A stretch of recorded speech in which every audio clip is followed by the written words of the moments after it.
एक शेर हिरनी का शिकार करने के लिए उसका पीछा कर रहा था। हिरनी भागते हुए दो हट्टे कट्टे बेलों के पास आई और बोली, प्लीज मुझे बचा लो, नहीं तो शेर मुझे खा जाएगा। काला बेल और सफेद बेल बोला, तुम चिंता मत करो, हम शेर को देख लेंगे। जैसे ही शेर वहां पहुंचा उसने कहा, ये मेरा शिकार है, तुम दोनों यहां से हट जाओ। काला बेल बोला, ये हमारी दोस्त है, इसलिए हम तुम्हें इसे कभी नहीं खाने देंगे। शेर बोला, तुम गलत कर रहे हो। सफेद बेल बोला, तुम जो करना चाहते हो करो, लेकिन ये हिरनी अब हमारी सुरक्षा में है। शेर बेबस होकर वहां से चला गया और सोचने लगा, इन बेलों को अलग कैसे किया जाए। तभी शेर ने लोमड़ी को बुलाया और कहा, कैसे भी करके इन दोनों बेलों को आपस में लड़वा दो।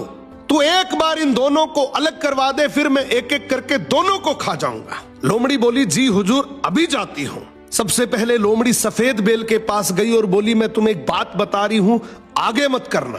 बोली, तुम बहुत सुंदर और समझदार हो, जबकि काला बेल तुमसे जलता है। फिर लोमड़ी काले बेल के पास गई और बोली, तुम इतने हट्टे कट्टे, इतने ताकतवर हो, जबकि सफेद बेल कहता है कि हम दोनों शेर से इसलिए बचे हुए हैं क्योंकि मेरे में समझदारी है, वरना शेर कब का ही हमारा शिकार कर लेता। ये तो गलत बात है, मेहनत तो तुम ज्यादा करते हो और सारा क्रेडिट वो ले रहा है। अब धीरे धीरे दोनों बेलों में लड़ाई शुरू हो जाती है और एक दिन ऐसा आया कि दोनों ने अलग अलग रहने का फैसला कर लिया। इसी बात का फायदा उठाकर शेर सबसे पहले काले बेल के पास जाता है, उसका शिकार करके उसको खा जाता है। अब लोमड़ी कहती है, हुजूर, सफेद बेल भी जंगल में अकेला घूम रहा है। शेर तुरंत उसकी तरफ दौड़ता है और उसे भी अपना शिकार बना लेता है।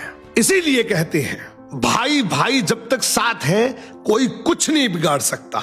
और जैसे ही एक दूसरे से अलग हुए, हर गली नुक्कड़ पर ऐसी लोमड़ियां बैठी हैं